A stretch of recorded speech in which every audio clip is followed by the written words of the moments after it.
It's time to stitch the March blocks on our Mistletoe mystery quilt.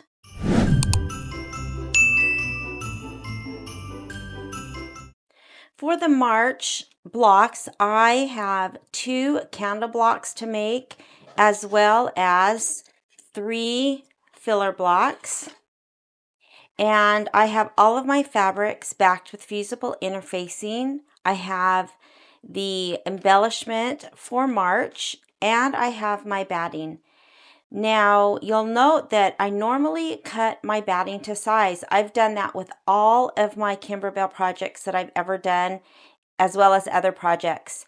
However, I've recently started tacking down my batting, and I have a really interesting ruler that makes cutting batting and stabilizer out of the seam allowance fast, easy, it's clean, straight. And so that's what I'm going to be doing from now on with probably most of my projects. That might be different if there is background quilting that is stitched in the seam allowance. For this month, there is not. However, I'll talk about that if that ever comes up. So I have my batting, but I just have a large piece that I will use for all of the blocks that I'll be stitching. I will use my ScanNCut to cut one of the blocks. For the first block, I will do everything with traditional applique, and then I will move to the ScanNCut to cut the few pieces that I need. The felt leaves on both blocks are raw edge applique, and so I will not cut those on the ScanNCut. And we'll start our March blocks. I've opened my USB. I am going to bring in the background quilting, so I'm going to my quilting bundle. And this design uses Winter 10. And I need block by block. And then I need the 4x6 design. I will set and then add. I'll go back to my USB and go to my Embroidery Files folder and choose the candle. I'll hit set and embroidery. Now I'm going to choose layout and rotate, and I am going to rotate this 90 degrees to the left to fit better in my hoop and save on stabilizer. I am using a 7 by 12 inch hoop, and so I can fit it horizontal and just save. Now I'm going to move this all the way down to the bottom, select OK, and I like to stitch on the minus plus needle, and then I'm ready to stitch. Now the reason sometimes I put it down to the bottom and sometimes I put it up to the top to save on stabilizer depends on how I have my stabilizer hooped.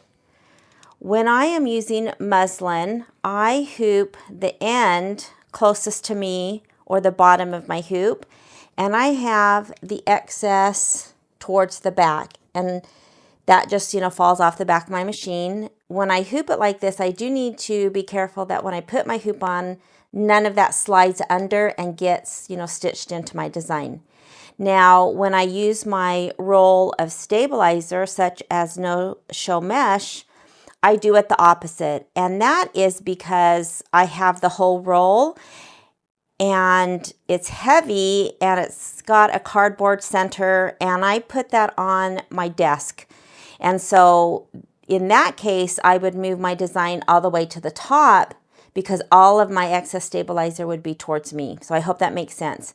I move my design away from where all of it is still attached.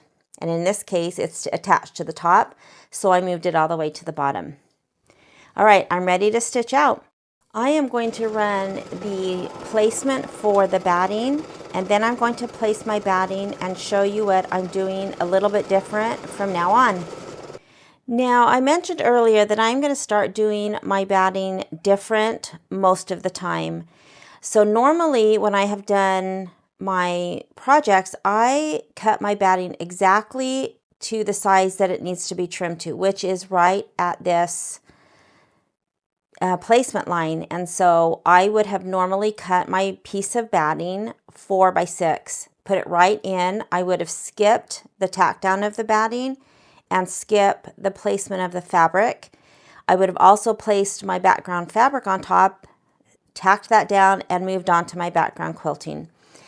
Since I have my new fancy Trimmer by George ruler, which I absolutely love, I have decided to, for the most part, tack my batting down from now on. There will be a few instances where I won't do that, but if that ever happens in this project, I will let you know why. So I have just picked some batting scraps larger than what I need, and I am going to place this just like the directions, just over, making sure I cover those lines. Now I have quite a bit left on this side that I could use for, you know, something else, maybe a filler block if we do smaller filler blocks. I just have a container that I throw my batting scraps in, which is where I pulled this from. So as long as I have all of those placement lines covered, I am going to tack this down. I have tacked my batting down, and normally at this point you would need to trim the excess batting right next to that tack down line, or as I've previously done, I would not have any excess because my batting would have been cut already to this exact size. Now, because I'm going to start doing my trimming after the block is done for the most part with my very cool new trimmer, I am not going to trim any of this. In fact, I'm not even going to trim this extra piece. That will get trimmed off at the end, and then I'll put that with my scraps. I could cut this off maybe about right here, but it's not very big, and so I am actually just going to leave that attached for now. So what I need to do now, and I know that it's going to look like I'm not doing this correctly, but I am now going to place my fabric. Now, as long as I cover, you know, pretty centered, I'll be good. And so if I lay this down, and I can look by kind of folding this back and making sure that I have about equal amounts, or that I'm not just super close to one edge of the stitching. I can fold it back this way and see that I have about the same. So I know that I'm pretty centered. Again, it doesn't have to be perfect. We're going to trim a lot of this off. And so again, I know that it looks like I'm not doing it correctly, but I do need to skip one step. And so if I come back to my screen, the next step, step 3, is the placement for the fabric. That is only 1/4 of an inch outside of that batting tack down. You could see how much larger my fabric was or is, and I just don't need this. So I'll use my down arrow and I will move on to the tack down. I do want the tack down.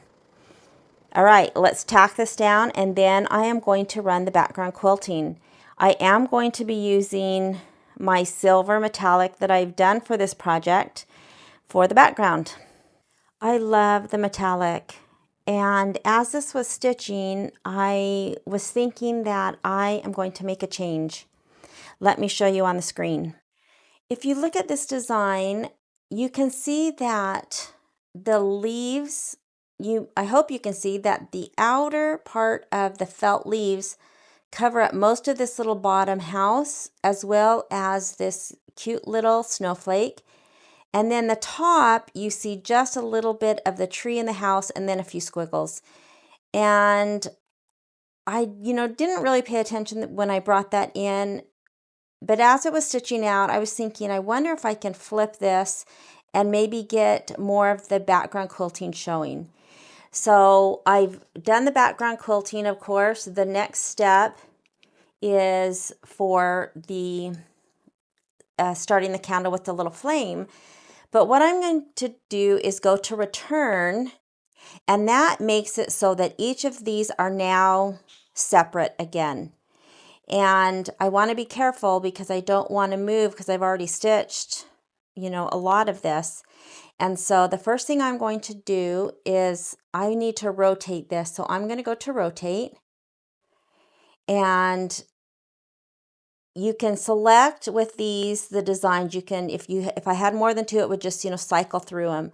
I need to make sure that the smaller candle is selected, and it is, and I'm going to rotate it 180, so I'll do 90 and 90 again, and that faces it the opposite direction without changing the position.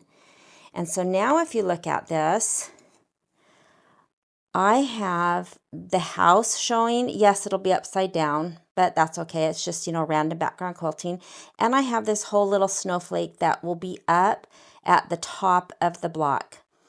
And down where, I'm going to select OK, so we can get rid of that.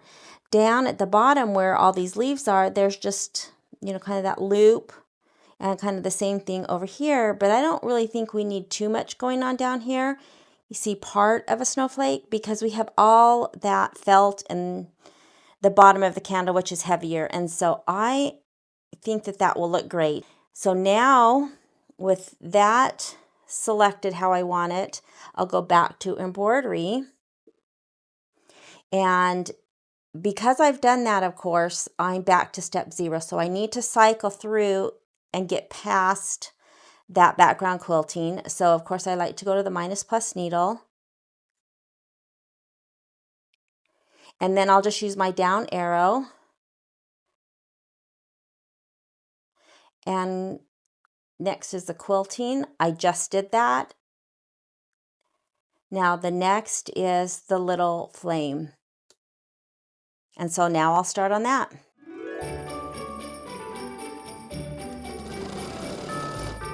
Now the next step is to put my mylar over that placement line. You could tape it. I am just going to center that just to make sure that I have it completely covered. And then I'm just going to hold it until it starts tacking down.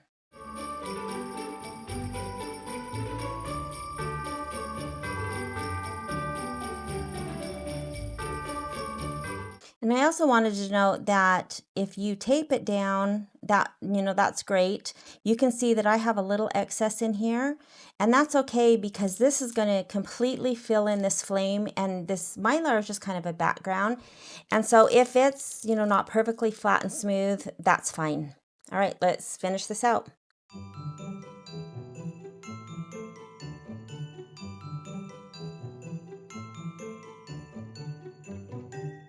Look how great that looks. That mylar gives a really metallic-y, sparkly effect on that. Now, the directions did say that after stitching that first fill to take the mylar off, I went ahead and just stitched the center of the flame. So now to take the mylar off, I'm going to just kind of pull towards the stitching, and it should come off pretty cleanly. Now if there's a little spot that didn't come off, you can always trim it with some scissors or get some tweezers to pull it off. I do have a thread right there, but it usually just rips really clean. And look how great that looks. I love it. And the next is going to be the little wick.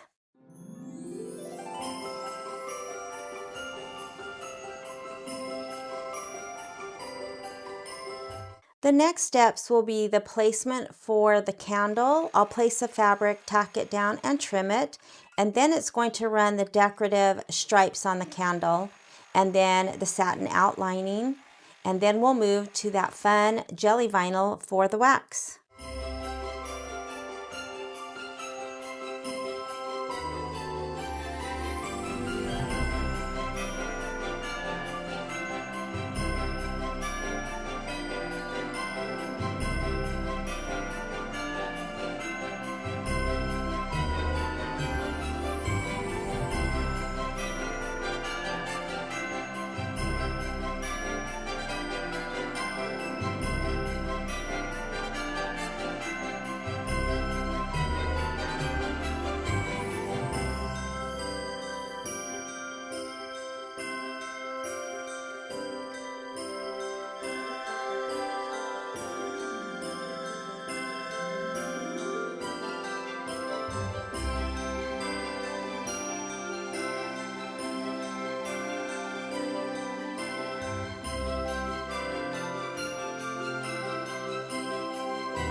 this vinyl is going to have a decorative outline, and so we just need to trim it close to the stitching.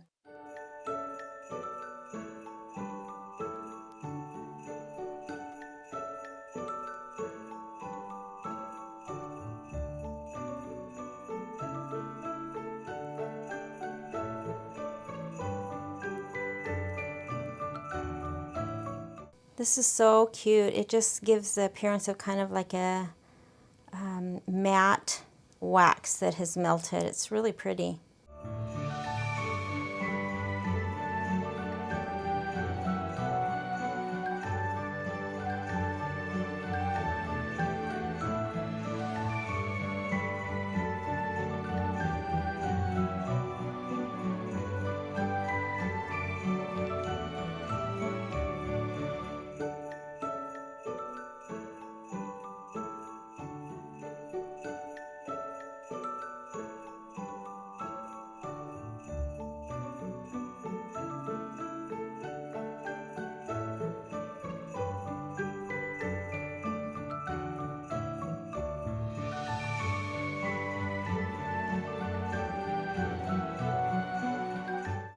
The directions say to take this out and trim. This is a raw edge applique, which means there's no other stitching around the outside, and so it's good to trim just outside of the tack down.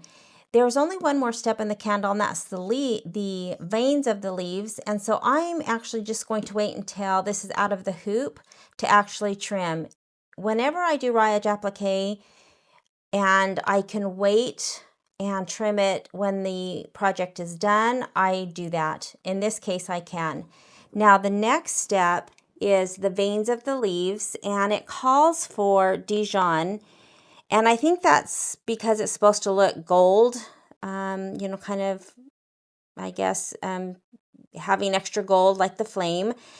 And I decided I am going to try gold metallic. I originally thought that maybe I would do a green, but I thought the gold would be pretty, and so I've slowed my machine down.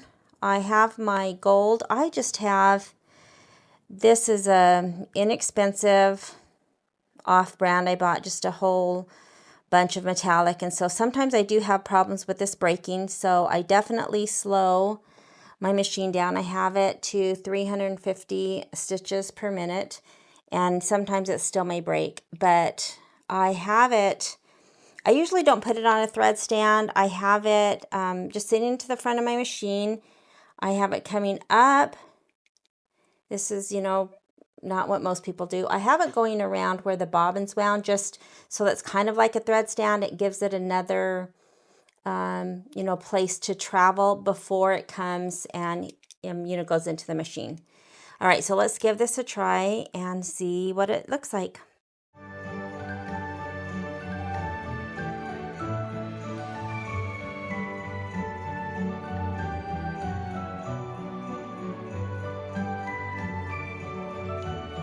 The block is done. I really do like the metallic gold, and I'm glad that I switched this up. I like that there's you know, quite a bit of the background quilting in the empty spaces.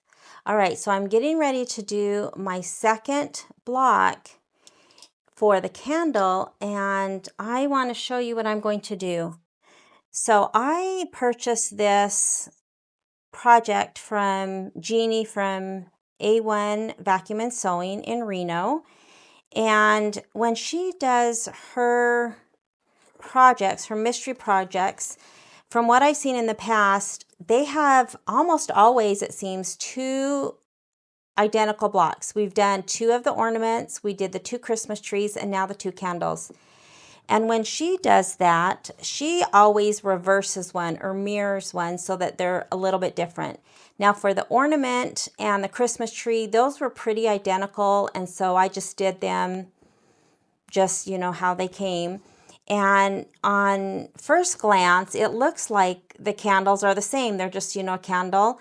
But if you look closer, you can see that they're kind of tilted to the left, and the flame is tilted to the left. And, you know, the leaves are a little bit different in size.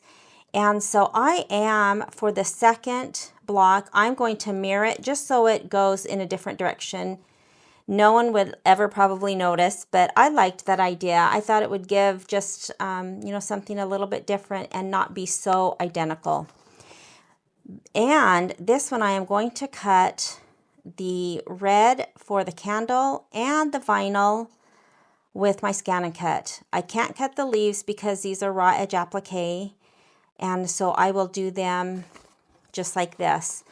But we need to get the files sent over to the ScanNCut. So let's go ahead and do that right now. So I'm going to say OK to finish embroidering, and I will select OK and go to return. And now I am going to get ready to get my file sent for the candle and the wax, but I am going to mirror the design first. Because I have rotated the design, if I come up to the mirror button and press it, it will rotate it, and it is in the direction that I want it. It's mirrored, but then I need to rotate the background quilting as well. I want the house and the snowflake again towards the top of the flame. So I'm going to undo that. Another way I could rotate would be to actually rotate the candle again. It would be back the 90 degrees how it came in, and this might be easier to tell that it's doing what we want. So this is what it looks like. It's kind of leaning to the left. So now if I go and mirror or, you know, flip it, you can see now it's leaning towards the right, and that's what I want. Then I will just go back to rotate 90 degrees. I have the snowflake and the house at the top, so it fills in that top better than it did the other way. And the candle is just going the opposite direction, and it'll look just a little bit different. I'll select OK, and now I need to get the cut files to send over to my ScanNCut. So I'm going to go to Edit, and that will bring up all of the colors and the steps in the design. And I need to find the two pieces for the candle. Now Kimberbell, they will always be a sky blue color. And if I touch the first sky blue, I know that that's not one that I need because it's the batting placement. The next sky blue is the fabric placement. I don't need that. The next one is the flame. I don't need that because that is mylar. So I'll continue to go down to find more sky blue. That is the candle, the red fabric that I need to make a cut file from. So what I need to do is down in this section, I need to go to the very bottom and look for this little scissors icon. And if your machine can do this step, but you don't see the scissors, you need to make sure that the thread is on embroidery, or I believe in the settings you can choose original. If I were to change this thread, if I go to the Madeira and go all the way to the bottom, there are no scissors. And the same with, let's say sulky. If you have sulky chosen, there are no scissors. And so for me, I always keep it set to embroidery. I have this placement line, which is what I'm looking for, selected, and I just need to select the scissor icon. You can see that it changed to applique material. And so instead of saying sky blue, it says applique. So it's saved that shape. I know there's one more I want to do. So if I go down, here's another sky blue. If I select that, that is the wax at the top of the candle. I will select the scissor icon, and it changes that to applique material. So now I can press OK. So now I need to do something with those files that it made to applique material. So for my machine, I'm on a Celery. I will go to memory, and I could put this on a USB, save it to USB, and take the USB to my ScanNCut. But my machine and my ScanNCut are connected through something called My Connection, which is how Baby Lock and Brother machines talk to the ScanNCut, which is also a Brother item. So in my case, I have this little ScanNCut button right at the bottom. Now I do have my ScanNCut turned on, and I will just select this, and it's going to save it and tell me, do I want to send it over? And I do, so I will put transfer. And those two placement lines have now become cut files and have been sent to my ScanNCut. So let's go take a look. I'm at the ScanNCut, and if you saved your cut files on a USB, you will go to retrieve data. I sent mine over wirelessly, so I will use this back arrow and go to my connection. I need to retrieve the files, and I sent it wirelessly, and it brings in the design, the whole embroidery design. And you may think that you didn't do something correctly, but in order to find just those files that we saved for the cut file, you need to go to this little shield. I will select that, and then there are the two pieces that we made into applique. I am going to only do one at a time instead of bringing those both to the mat at the same time. And the only reason I'm doing that is because I have two different material types, and it might affect how they are cut. For example, this vinyl, I think, is probably a little bit thinner than the fabric because the fabric has the SF101 or the interfacing on the back. And so if it tests the vinyl, and it may not cut through the fabric if it cuts both at the same time, or vice versa. It may test this and then cut much too deep into the vinyl. So I'm just going to do them one at a time. However, if I had a bunch of fabric or a bunch of vinyl and they were all the same, then I would bring in everything at once and cut it all at once. So what I need to do is, first I'm going to go ahead and load my mat. Now I am using just the purple standard mat.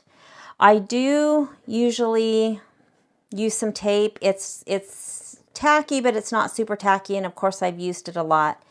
And so it's just what I have been using. And then I have just a regular auto blade in. So I'm first going to just put the mat right next to the little rollers between these little guides, and I'm going to hit this button, and that will just load the mat. It takes it in just a couple of inches and talks to the machine to tell it what mat it has. So now I'm going to start with the candle, which is the red fabric. So I'm going to select the candle. I'm going to select OK and set. And now I need to scan so that the machine can see where the fabric is, so I know exactly where to place that. So I will scan and hit start, and it will scan the entire mat.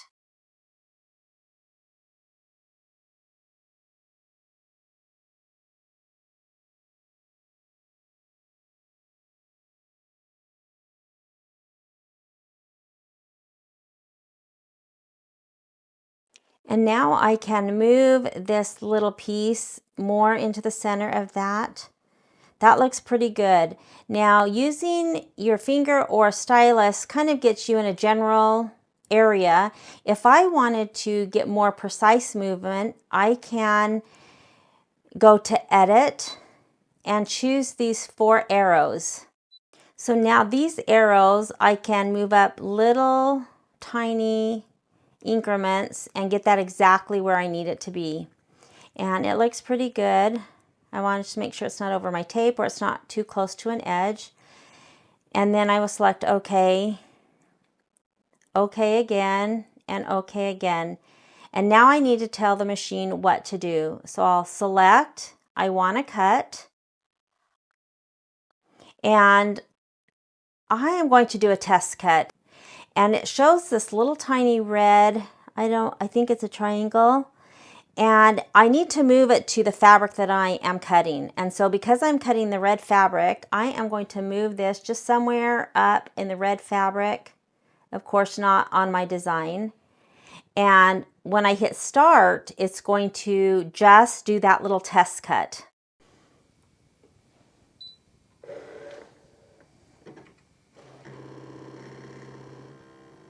And what it does, it will test the fabric and the mat, the depth of each, and then it knows how thick or heavy it needs to cut.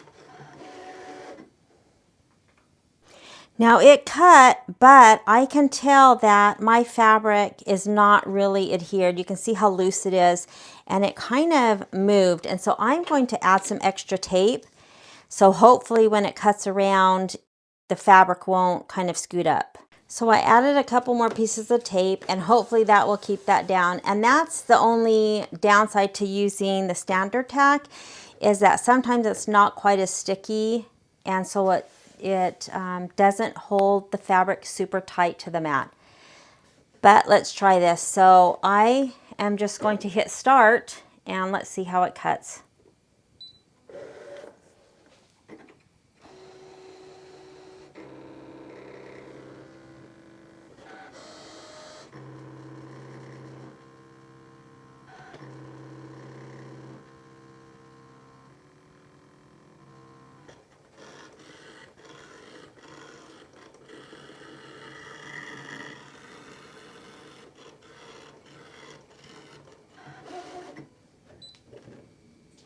All right, let's see. Now, before I unload the mat, I always like to make sure that it's cut. If there's a few pieces that aren't cut, then, you know, I'll just take it off and maybe trim with my scissors. But it looks like it cut great. There's one little piece that looks like one little thread right there.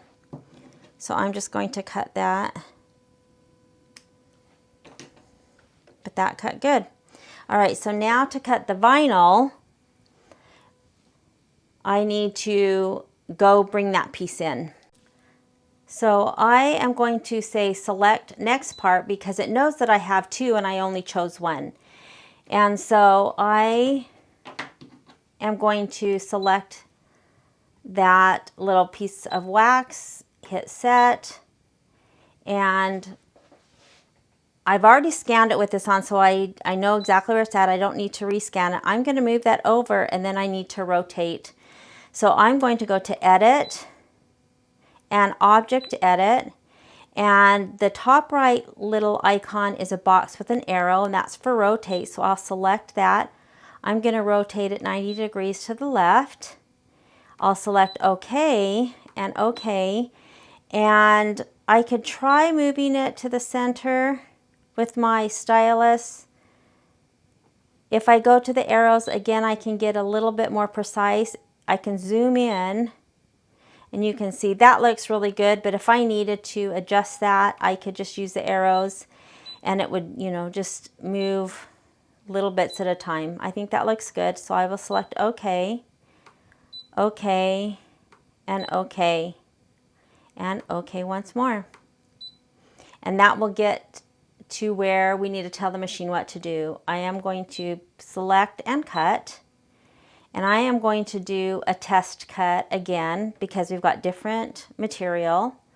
So I am going to test, and it brings up that little rectangle, or it's a triangle where I had it last time. So I'm going to drag it over to the vinyl, and then I will hit start to do the test cut.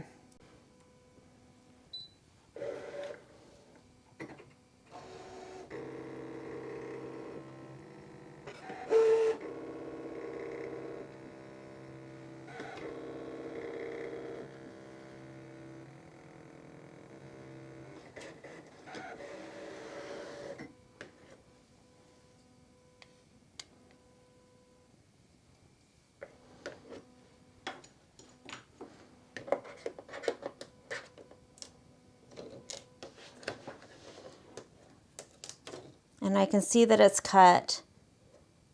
So I'm not going to pull it all the way off. This was stuck pretty good because this is vinyl, and so it's like a plastic. All right, so that looks good. So now I'm just going to hit start.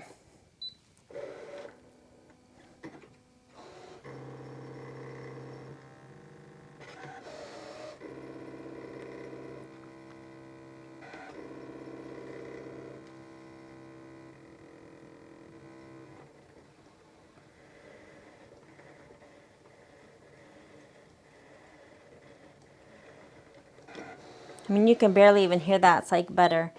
Now, I did notice that when it did the test for the mat, what it does, it'll test the mat and then the thickness, and then it'll come over to the material, test the thickness, and it knows how much pressure to cut.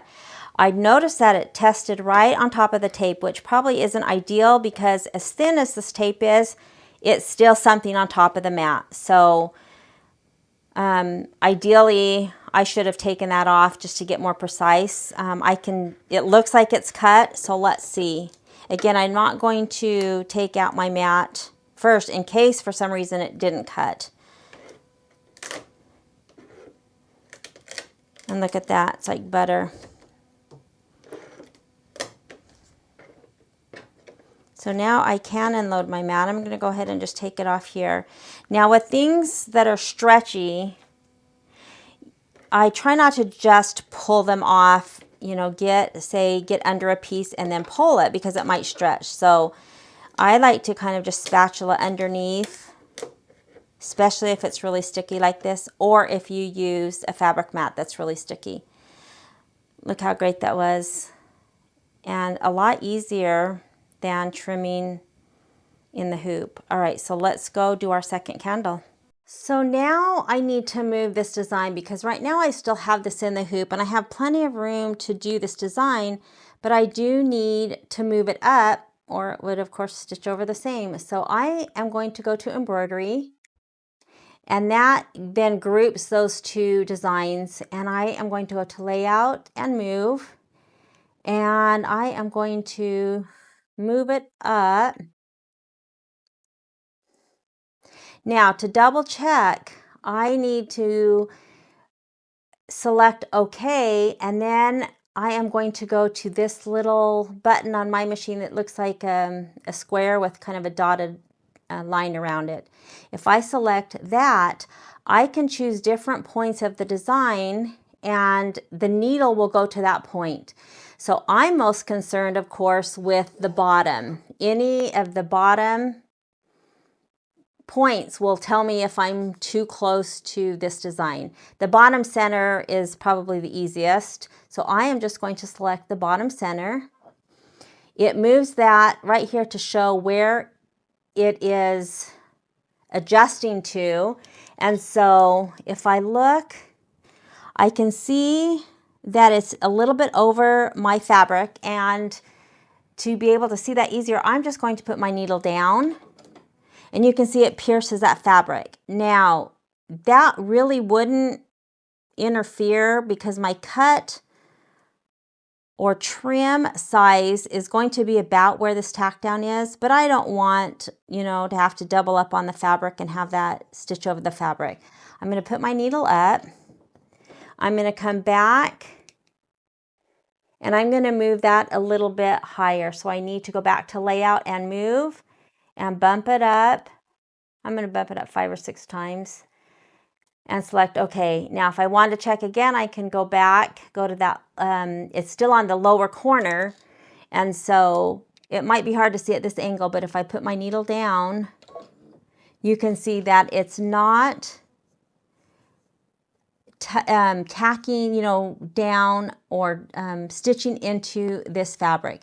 Now that is the tack down line, and so my fabric will be over this, and that's no problem because I can just cut them apart. However, if I wanted to just be, you know, pretty much completely away from that, I can just move it up. So I'm going to go to layout and move and just bump it up, and you can see that this then would become the bottom. I'll put my needle down again. You can see how far away I am, and then my fabric will extend, you know, an inch or so. So I think that's good. I'll put my needle up, and now I know that this is in a place that's not going to interfere with what I just stitched. So I will select OK. Again, I like to go to the minus plus needle to stitch, and I will start and run all the same steps.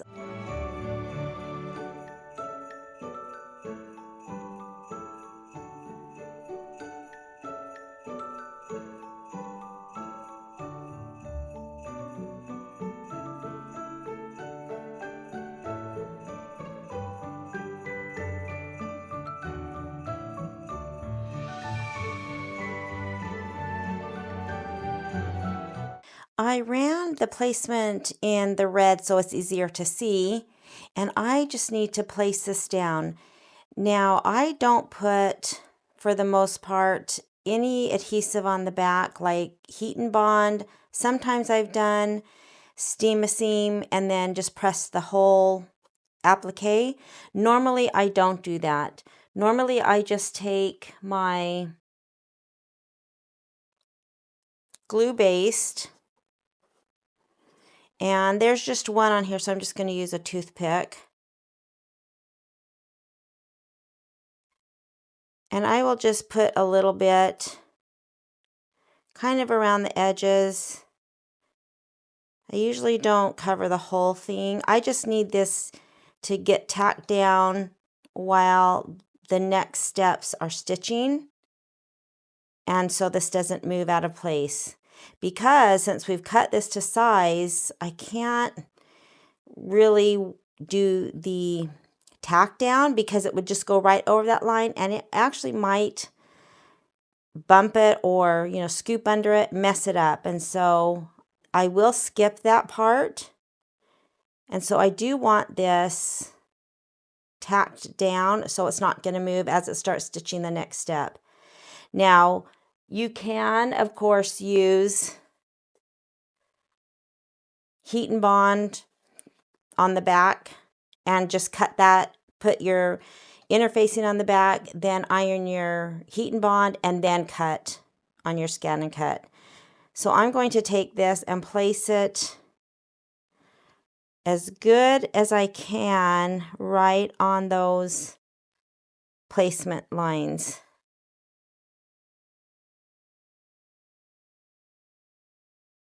And there is a pretty wide satin stitch. That looks good. So I am just going to press this just for a few seconds to dry.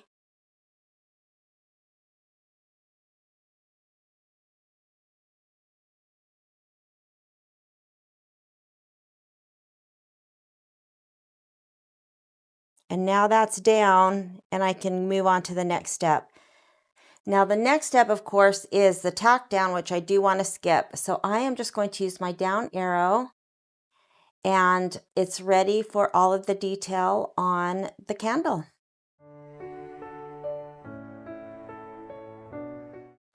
I just ran the placement for the little candle, and this again is vinyl. It's transparent, but I need a way to hold it down because I'm not going to run the tack down. I did spray a super light coat of the Ganol KK100. I did it from, quite far away. I didn't want any, big blobs. So it has a little bit of stickiness behind to hold this down while it does the decorative outline. Now I'm going to get it as close as I can.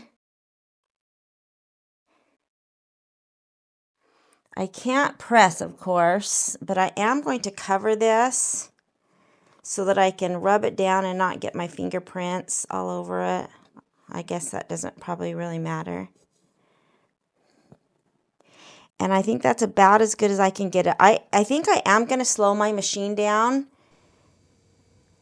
and let it do the decorative outline. But the first thing I want to do is use my down arrow to skip that tack down.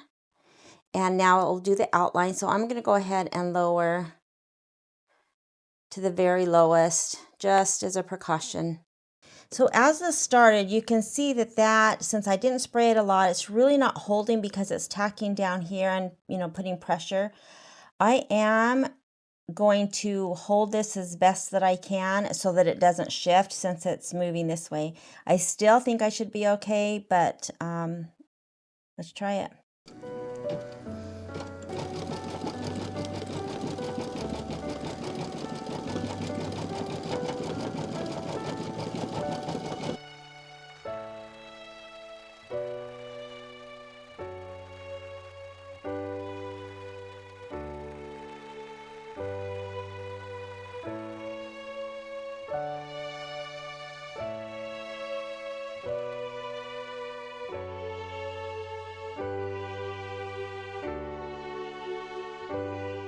I'm done with both blocks and they look great. I am glad that I mirrored the design just so it looks a little bit different. Now, the only thing that I wish I would have thought about is mirroring the background quilting. You know, that's very minor, but that would have been nice to mirror.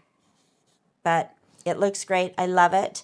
I am going to set these aside to work on the filler blocks, and I will trim the felt up after we get those done.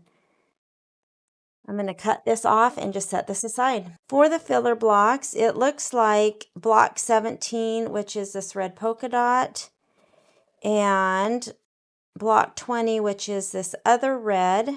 Both have the same background quilting, which is winter 10, and then the green has a different design. So I'm going to start with these two, and let's go bring in the files. I need to open the quilting bundle and go to winter 10 and block by block, and I need to bring in the 4x4 size. I'll hit set. I am going to change my hoop size. I am going to do these in my 5x7. And I will select embroidery. Now I have one little piece left, and I'm hoping I can get all three with this strip that I have, and so I am going to move it up. Now on this one I do have, since it's so little, I do have the remaining piece towards the front of the hoop. So when I go to layout and move, I'm going to bump it up to the top because all of the stabilizer or muslin is down this time towards me. So I will just bump that to the top, select OK, and then go to the minus plus needle. This is super simple. I will do the batting placement. I will tack the batting down, and we'll get to that point. I have my batting tack down, and you can see I have this extra piece. I'm not worrying about that. I'm not trimming this. That will all be taken care of later. And I know that does seem like not the right thing to do. But now I need to go ahead and just place my fabric. So I want to center it. I don't have a lot of extra space like I do on my normal blocks. Usually we have about an inch. This isn't quite as much, so I need to be a little bit more careful when I'm placing this down. I want this to, be about equal. It's going to tack this down a quarter of an inch outside, so you can see that there's not a whole bunch of extra room. So I think if I make this about even with the top or the bottom,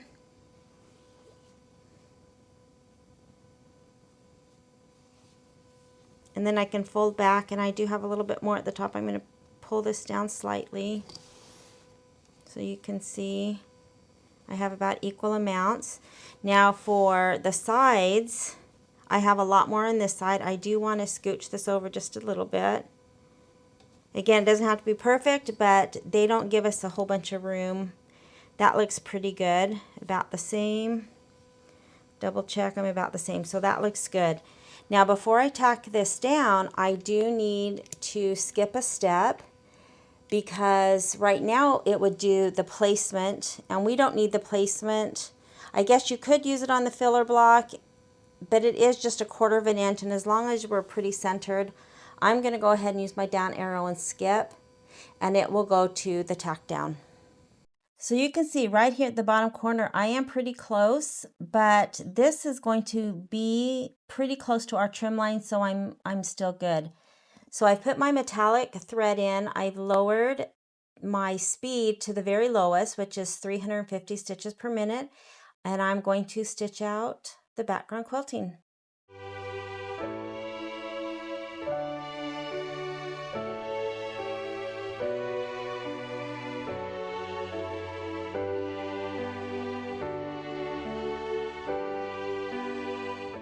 I love the metallic thread. I'm not sure if you can see it, but it looks really good. Now I do want to note that I am doing metallic backgrounds for this project. They call for blush and taffy. Now I am going to do the exact same quilting, And I'm going to try to fit all three again on my little piece here. I'm not sure if I'll be able to make it, but I'm going to loosen my hoop a little bit.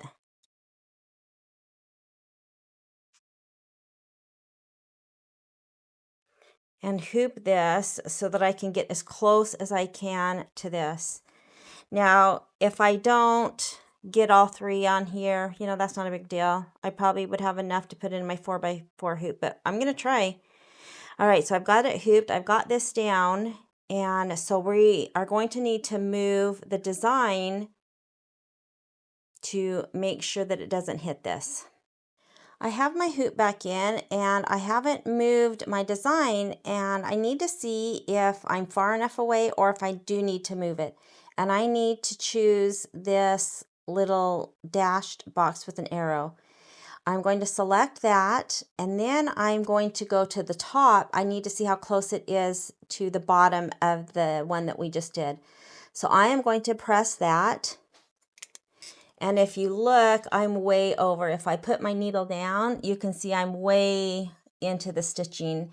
This would be where it tacks the fabric down, and of course that's not going to work. I'll raise my needle, and what I need to do is move. I just need to push OK and lay out and move, and I am just going to move it down. And as I move it down, you can see that it moves, and I can find, I'm going to do it the closest I can. I'll put my needle down. That's still pretty close. I'm going to go a little bit down.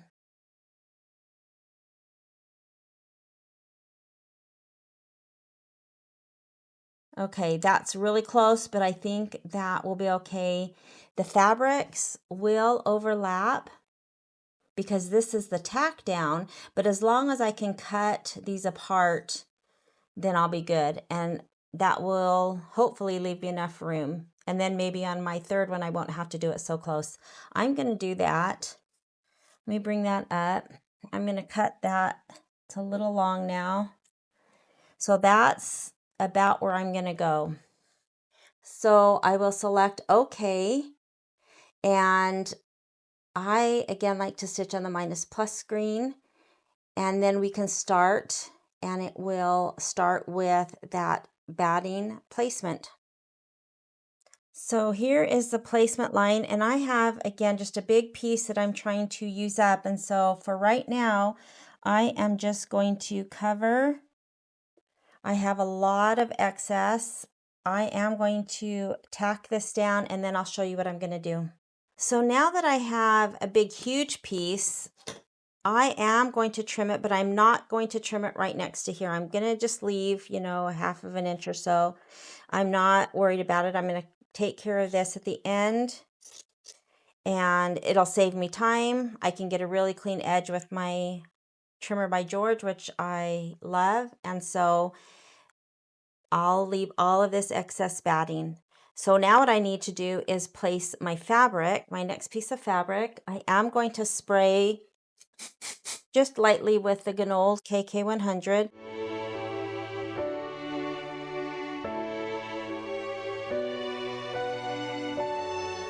Before I can stitch the tack down, I do need to skip, because right now it wants to do the placement for the fabric and I don't need that. So I'll just use my down arrow. Now it will do the tack down, and then I will use that same metallic thread and do the background quilting.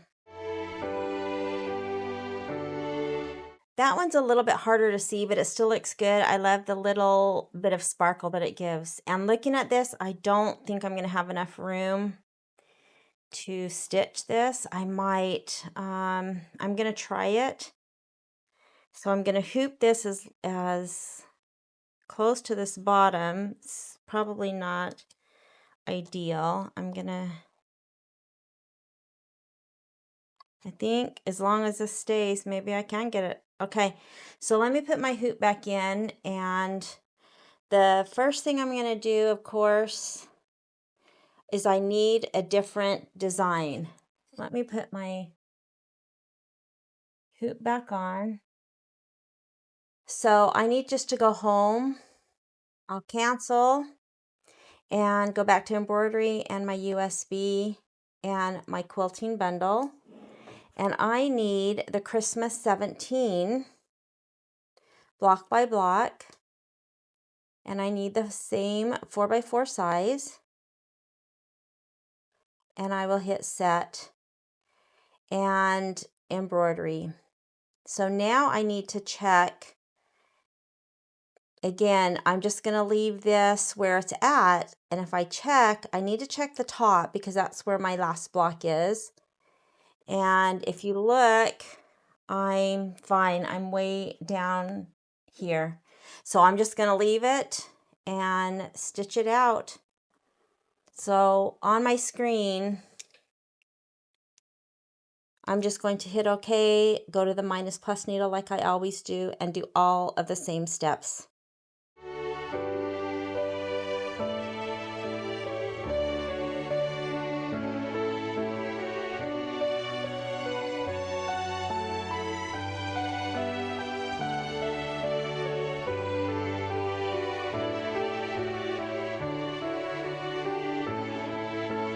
So I got all three on this little tiny piece of stabilizer. That makes me happy. So I'm going to cut these apart. And you'll note that I didn't even trim off this little piece of batting or this piece down here. And that's fine. I'll take care of that when I'm trimming up all of the batting. Now these were pretty close. Of course, I didn't need them this close, but I, wasn't sure if I was going to have enough room. So I will just make sure that I cut that. Now remember, I am going to be trimming all the way back to the batting tack down, so all of this will come out of the seam allowance. So that's no problem. So I'm going to set these aside, and the only thing I have to do for these is trim these, and that's just going to be, again, raw edge applique. I'll use my small scissors and cut maybe 1/8 of an inch or so around, and then we'll be ready to finish these blocks.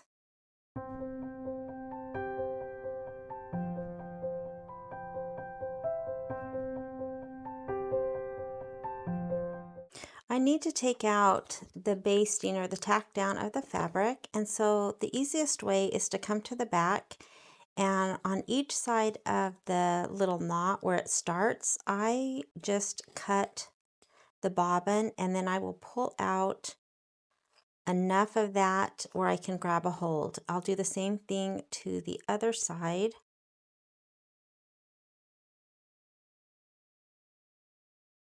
And then, whoops, I cut that one. Let me get a few more. And then what I usually do is go to the opposite corner than the knot, and I will just cut the bobbin. And then I can grab a hold of the bobbin and just pull, and this whole bobbin comes out. I'll do the same thing for this side.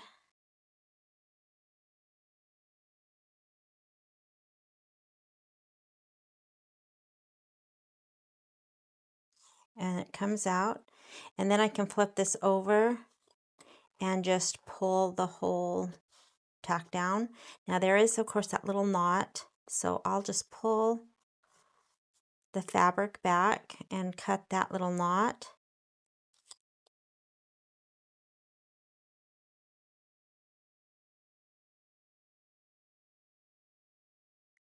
And then I'm ready to trim away the batting and the stabilizer. All right, so I am going to do that for all of the blocks, including the filler blocks. I'll do it exactly the same way, and then we can trim these to size. Now I need to remove the batting and stabilizer back to the tack down of the batting, and that will remove those from the seam allowance. So what I've been doing lately, which I love, and I don't have to trim my batting to size, I get the stability of tacking it down, but don't have to trim it in the hoop. And that is because of my ruler that I recently got called Trimmer by George. I have the 3.0 version. It's by the Hoop Sisters. You can purchase it from their website. I got it at my local quilt shop. And the only thing different that you need with this ruler is you need a 60 mm rotary cutter. The regular 45 that we use for, pretty much everything else will not work with this ruler.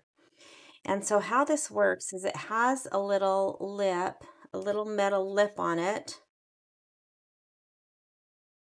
that gets placed. You kind of put it on the fabric that you don't want to cut.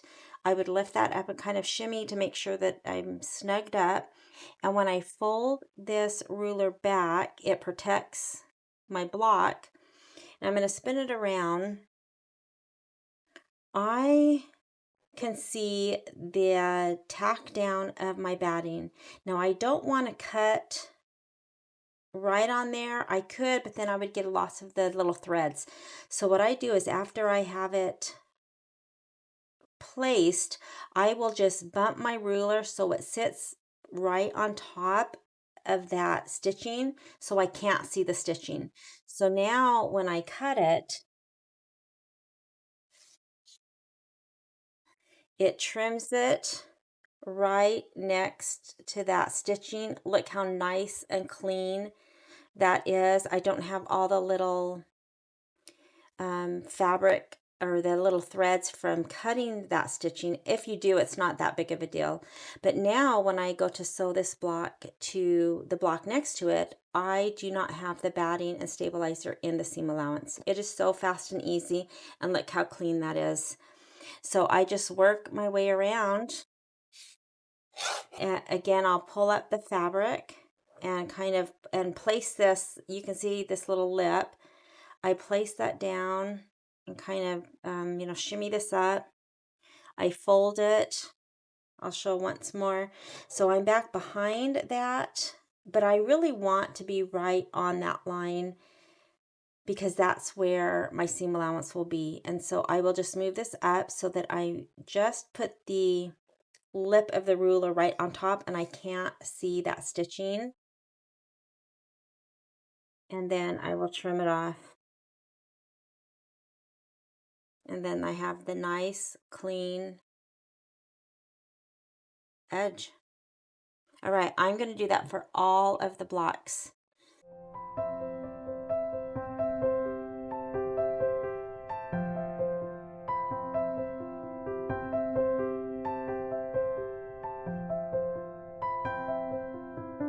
I have all of these cut. I am going to save this piece, put that in my stash in case I have some smaller blocks I can use that with.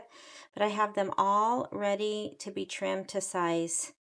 And so I need to press them because there is quite a bit of embroidery, and so I do need to make sure that I press these before trimming to get them as flat as possible. Now there is, of course, this vinyl that we can't press over. The felt, I always like to cover it.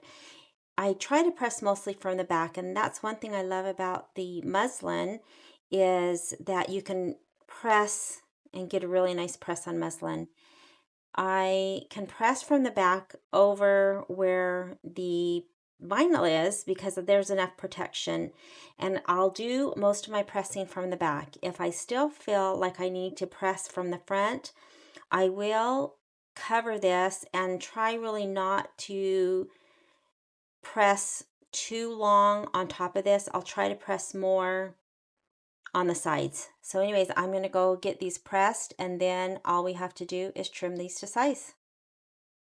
When I press, I will either use water to mist the back, sometimes the front, or sometimes I use best press. It just kind of depends on how it's pressing out.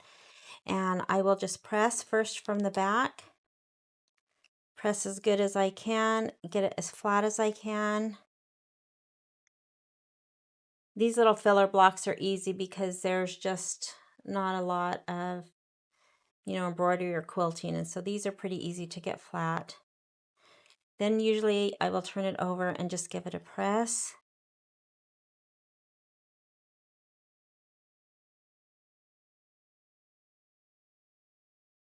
And then a lot of times I will just put a clapper on it just to help it stay flat while it cools.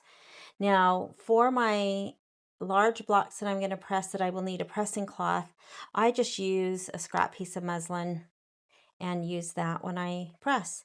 All right, so I'm going to finish these up, and we have nice flat blocks ready to trim to size.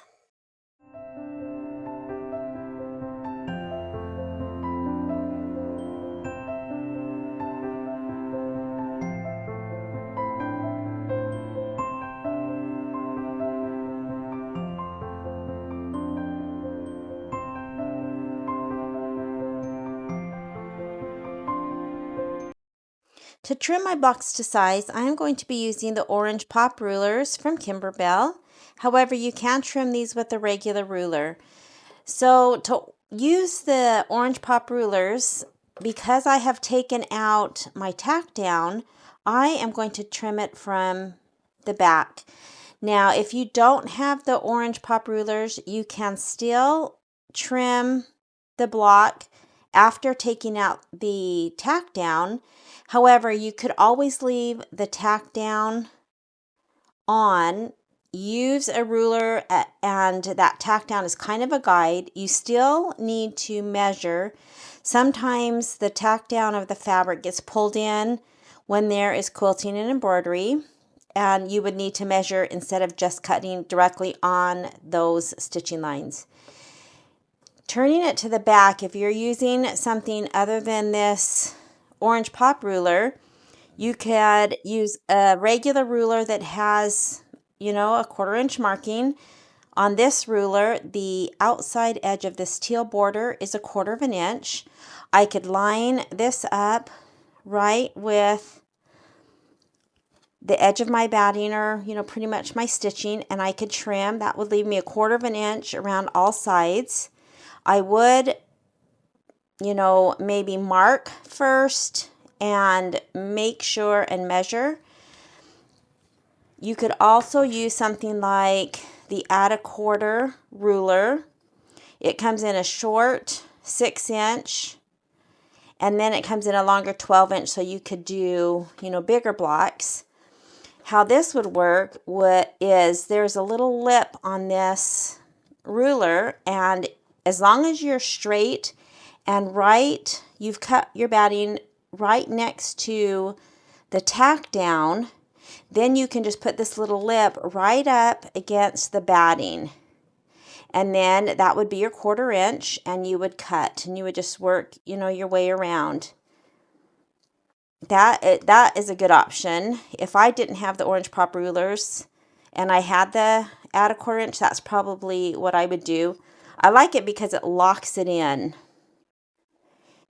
For the orange pop rulers, I am going to center as best I can. Now, I could measure, but I am just going to center around this batting.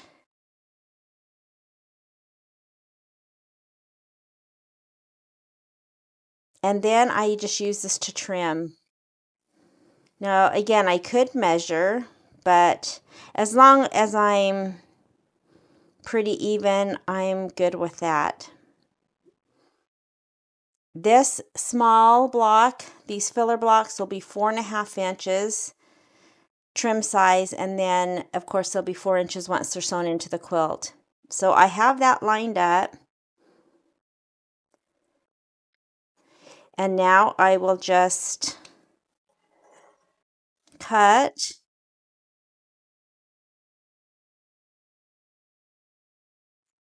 I didn't get that centered in my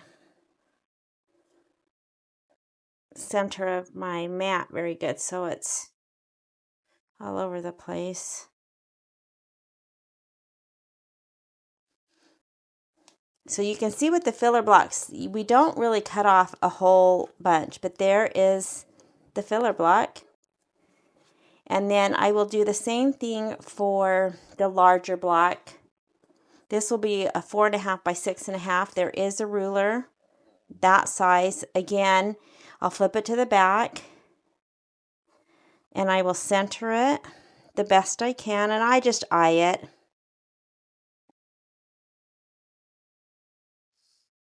You might be able to see a little bit got pulled up right here, so it's not quite straight, but that's okay. That happens in embroidery.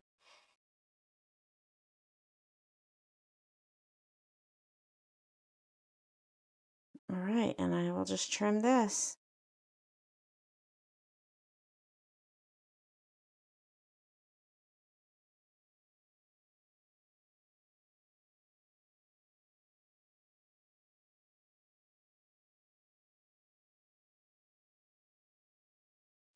And you can see how much more fabric we have with the regular blocks.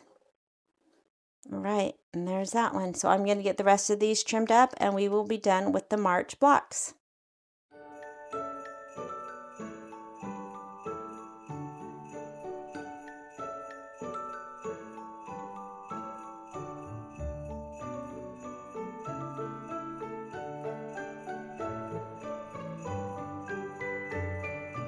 I wanted to show you the add a quarter.